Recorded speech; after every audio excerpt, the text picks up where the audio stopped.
The infected deer did not move. It stood at the edge of the tree line, half hidden by fog, watching the dairy farm as the night passed. Its chest rose and fell slowly, though there was nothing inside it that truly needed air anymore. Beneath its hide, the single alien that had once arrived inside it had finished its work. The deer was hollow.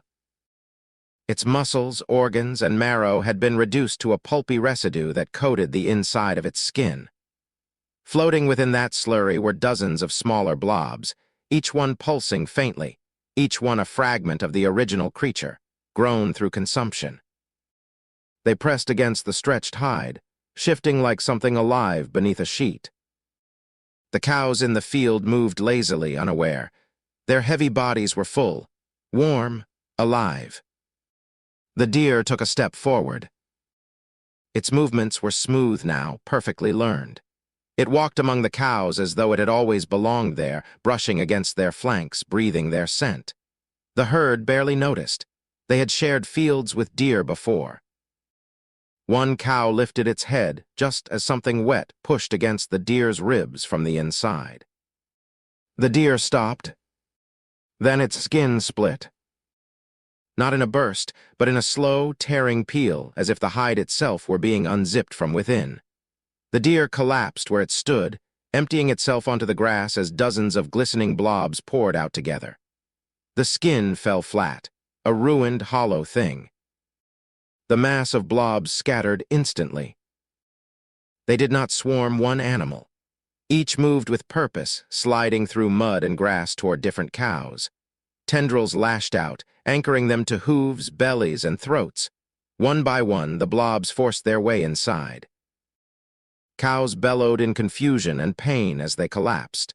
Heavy bodies thudded into the earth. The uninfected animals panicked, breaking into wild motion, crashing through fences and fleeing into the fog. Several escaped. Several did not. The infected cows lay still for long minutes as the blobs hollowed them out from within, consuming organs and muscle, turning their insides into breeding ground. Then, one by one, the cows stood. They did not rise the way healthy animals did.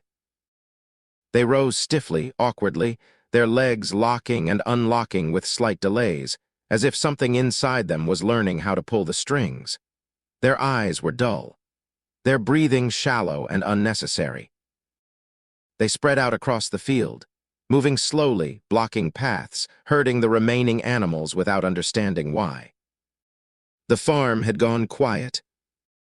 No mooing, no rustling grass. Just the soft, wet sounds of large bodies moving under the control of something else. The farmer noticed. He stood on his porch, staring into the dark field. Something about the herd was wrong.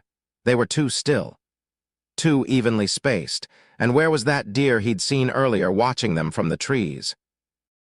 He grabbed a flashlight and walked out into the field. The beam swept across grass, then over the shapes of cows standing motionless in the fog. They did not turn their heads when the light passed over their faces. Then he saw the deer, or what was left of it. The skin lay in the grass, empty and collapsed like a discarded coat. His stomach turned. He took a step back. Something moved near his boot. 3 small blobs, slick and dark, waded in the wet grass. They had not entered any cow. They had stayed behind, patient, sensing the approach of something better. One of them leapt. The farmer screamed as tendrils wrapped around his leg, then his chest. One blob forced its way into him, sliding beneath his skin. The others recoiled, withdrawing, leaving him to his fate. He fell hard, twitching. Inside him, the blob began to feed. It learned his heart, his lungs, the shape of his hands, the way his joints bent. The farmer's body shuddered as something else took control. After a long, terrible moment, he stood. He moved stiffly at first, then more steadily, testing the weight of his limbs. His face was slack, eyes unfocused, mouth slightly open. He bent and picked up the 2 waiting blobs. They clung to his palms like thick drops of oil.